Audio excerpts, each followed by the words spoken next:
Participação extraordinária de Rodrigo Aidar hoje no Entre Nós. Aidar, é sempre um prazer tê-lo com a gente para falar a respeito de uma história sobre a qual conversávamos na semana passada, inclusive, né? Já abria-se essa possibilidade e agora tudo foi definido de fato, né? A possibilidade de apreensão de CNH e do passaporte de devedores. Aidar, explica para a gente essa história. Boa tarde para você.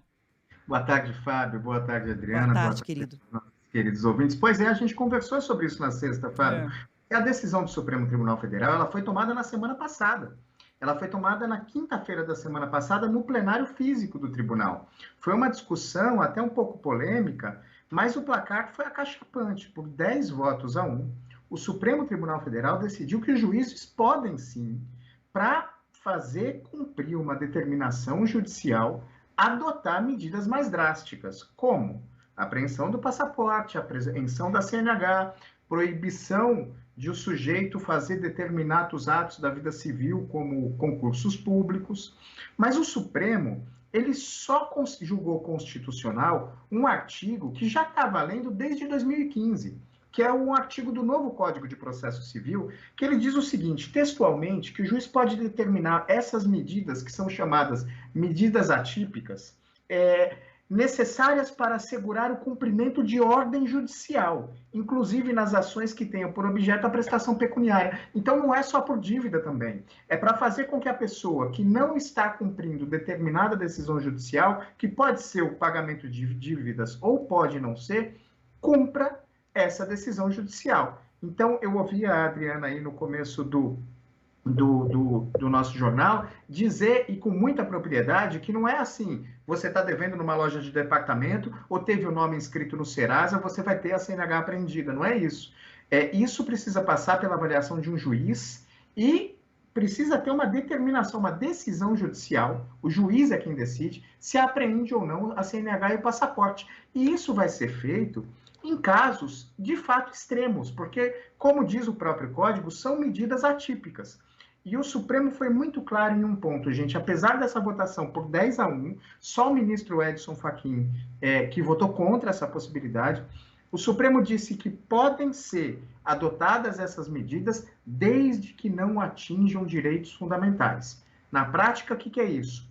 Na prática se o Rodrigo Aidar tiver uma decisão judicial mandando ele pagar uma dívida e ele não pagar, insistir em não pagar, o Rodrigo Aidar não depende da CNH para viver. Então, o juiz pode determinar a apreensão da minha CNH. Vai atrapalhar a minha vida, mas eu não dependo disso para viver. O juiz não pode determinar a apreensão da CNH de um motorista do Uber ou de um taxista, porque aí você afeta o direito fundamental dele, que é o direito ao trabalho.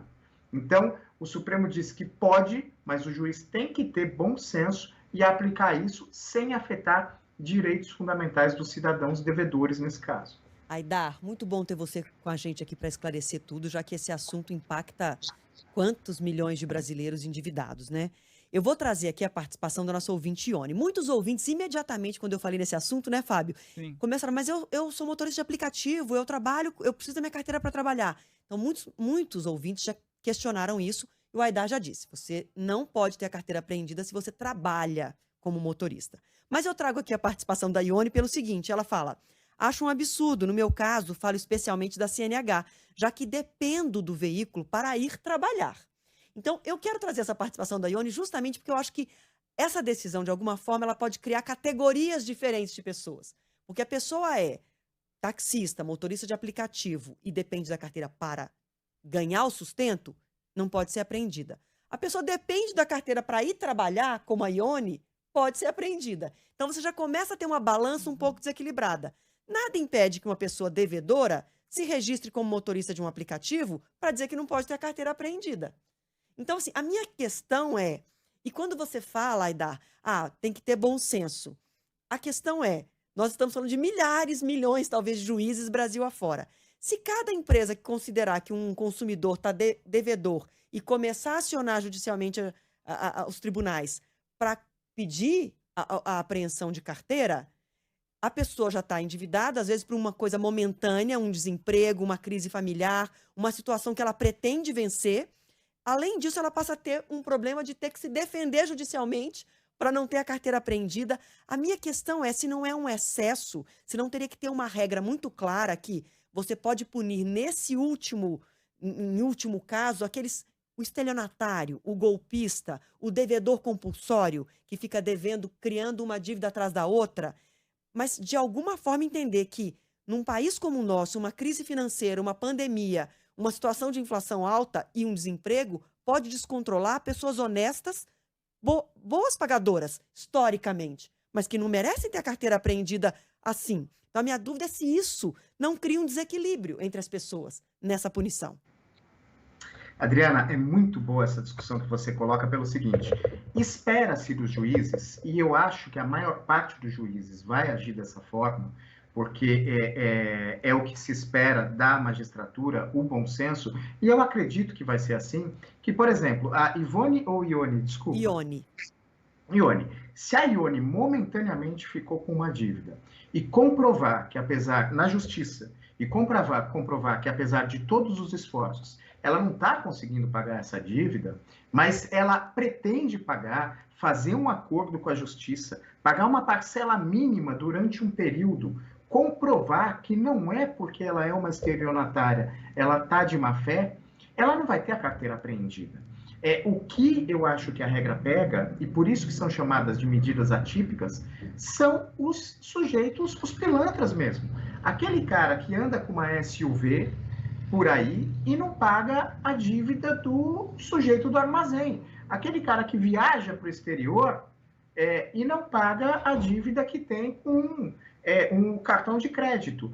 Por isso, a apreensão do passaporte e da carteira de motorista é nesses casos. Uma coisa que vai ser muito difícil acontecer, não estou dizendo que é impossível, nós temos 18 mil juízes no Brasil, então assim, e cada um deles tem um entendimento, eles têm autonomia para tomar decisões. Mas, em regra, quando há uma ação de cobrança, o juiz não manda apreender a carteira de motorista ou o passaporte de cara. Ele vai acionar a pessoa devedora.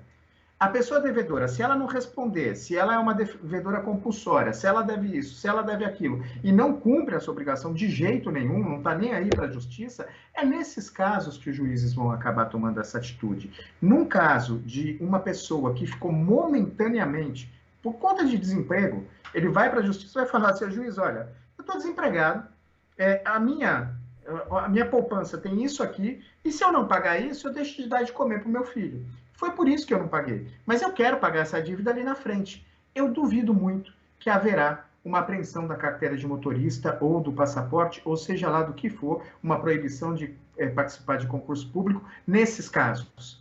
A regra, sim, foi feita para pegar o devedor compulsório, o pilantra, o estelionatário, aquele cara que abre 500 crediários e não quer pagar nenhum, aquele cara que realmente é devedor, mas não está nem aí para pagar a dívida ou não. Eu acho que a regra, na maior parte dos casos, vai acabar aplicada para essas pessoas. Sobre esse ponto, Adriana, de não aprender o do motorista do aplicativo do taxista e aprender a da Ione, que precisa ir para o trabalho, o que o juiz pode considerar, no caso, se considerar que essa pessoa está agindo de má fé, é que o motorista do aplicativo ele precisa da carteira para comer, para o sustento. Ele não tem outra alternativa. A direção é de onde vem o dinheiro dele. A direção não é de onde vem o dinheiro dessa outra pessoa. Essa outra pessoa pode usar o transporte público. E a medida serve para isso mesmo, para fazer com que a vida dessa outra pessoa, que é uma devedora contumaz, fique mais difícil e ela acabe se coçando para pagar a dívida. Ela tem a alternativa do transporte público, vai ter que usar o transporte público ou arriscar ir sem carteira e ter o carro apreendido, e aí falar, bom, deixa eu pagar a dívida porque fica mais fácil eu pagar do que continuar com esses aborrecimentos. Mas, de novo, é para essa devedora de má fé. A maioria imensa dos juízes, eu creio, que vai aplicar dessa forma essa legislação agora que ela foi considerada constitucional pelo Supremo Tribunal Federal. Eu vou trazer aí a participação de mais um ouvinte, é o Anderson Desidério de Curitiba. Eu acredito que toda punição tem que trazer algum tipo de desconforto relacionado ao motivo pela qual a pessoa está sendo punida, para que o mais rápido possível ela encontre uma forma de resolver. Então, essa é a opinião do Desidério, Anderson Desidério. E a gente conversava sobre isso aqui, né, Fábio Aidar? Porque, na verdade, é assim, Não se trata de defender que as pessoas saiam devendo na praça. Porque quando uma pessoa faz uma compra a crédito, se propõe a pagar uma dívida em dia e não cumpre, atrás disso tem um empresário que produziu, vendeu, que gera emprego e que fica prejudicado. Então não se trata de dizer que quem está devendo está certo. Quem está devendo tem que correr para pagar, porque assumiu um compromisso. Se trata apenas de diferenciar quem é esse devedor que, como você disse, vai ostentar no exterior, viaja para a Grécia, mas está devendo o tênis que está ostentando nas redes sociais. Aquela pessoa que sai comprando compulsivamente, que está sempre com dívida em atraso e literalmente aplicando golpes. Agora, muitos ouvintes participando, alguns achando absurdo, outros achando que tem que ter uma punição. Agora, eu fico pensando, Fábio e Aidar, que quem está endividado e está preocupado, se preocupou com essa notícia. Qual é o caminho para essa pessoa que deixou aquela dívida lá para trás, que não conseguiu resolver? Eu trouxe aqui um número, quase 11% de famílias brasileiras não sabem como vão lidar com o rombo de 2022. Qual você acha, Aidar, que é o caminho no sentido dessa pessoa não ser surpreendida por alguém que pode processá-la judicialmente pedindo, por exemplo, uma apreensão de carteira ou de passaporte? A pessoa tem que, de alguma forma, dar um passo no sentido da negociação. O que é melhor para que não haja uma punição mais severa para quem, de fato, não é esse golpista profissional? Para que não haja a ação judicial, o melhor caminho é o acordo. Procurar os devedores, mostrar a situação, ainda mais depois dessa pandemia que a gente passou, a economia começando a se recuperar, os 3 últimos anos, né, do começo de 2020 ao final de 2022, tudo muito atribulado, muita gente, de fato, se desordenou nas finanças. Então, o negócio é fazer acordo mesmo, né, Adriana? Agora, se chegar à justiça, de novo, quando chegar à justiça, ela vai ser intimada a se defender. E se ela não tiver dinheiro para pagar advogado, ela vai ser defendida pela Defensoria Pública. Ao menos nos grandes centros, a Defensoria Pública funciona e funciona muito bem, inclusive nos tribunais superiores. Então, ela vai ter defesa. E se ela mostrar para o juiz que ela é uma devedora de boa-fé, porque, poxa, todos nós podemos passar aperto na vida. É muito difícil alguém que viva a vida toda e não passe um aperto sem que tenha nascido em berço de ouro. Então, todos nós podemos passar por essa situação. E o juiz vai levar isso em consideração. Se ela comprovar que ela não é uma devedora de má-fé e se dispor a fazer um acordo, ainda que seja mínimo, pedir uma moratória para a justiça, dizendo, olha, eu posso começar a pagar alguma coisa, que eu tenho uma previsão de que daqui 6 meses eu vou ter alguma coisa, eu quero fazer um acordo, só que agora eu não tenho. Vai ser muito difícil ela sair da justiça com a apreensão da CNH ou com algum tipo de proibição. O negócio é sempre estar disposto a mostrar a situação, mostrar que você é um devedor de boa fé, que você não está dando golpe, e a justiça deve levar isso em consideração, como leva na maioria dos casos. De novo, essa regra é feita para quem está querendo dar golpe, para quem não está querendo pagar dívida, para quem está se esquivando de pagar dívida, mas não está com problema financeiro nenhum.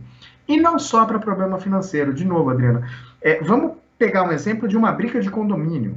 Qualquer briga de condomínio que não envolva dinheiro, você está proibido de parar em determinada vaga do condomínio, o condomínio já te notificou, já te multou, já fez isso, você continua parando naquela determinada vaga, atrapalhando a vida de todo mundo, o juiz vai lá, dá uma ordem judicial, você não cumpre a ordem judicial, o condomínio vai lá e fala, seu juiz, não tem jeito, esse cara não cumpre. O que o juiz pode fazer? Porque não pode prender uma pessoa por um ilícito civil, por uma questão dela. Ilícito não. Ilícito pode prender, mas por descumprimento de alguma ordem civil. Ele pode mandar apreender a carteira de habilitação desse sujeito para ele finalmente cumprir a determinação da justiça. Então, não é só para dívida também. É para o cumprimento de determinações judiciais. Acaba sendo a maior parte para dívida, porque é a maior parte das discussões que chega à justiça nesses casos civis. Mas não é só para isso também, Adriana. É para fazer as pessoas, efetivamente, aquela pessoa que está descumprindo ordem judicial deliberadamente, cumprir a ordem judicial.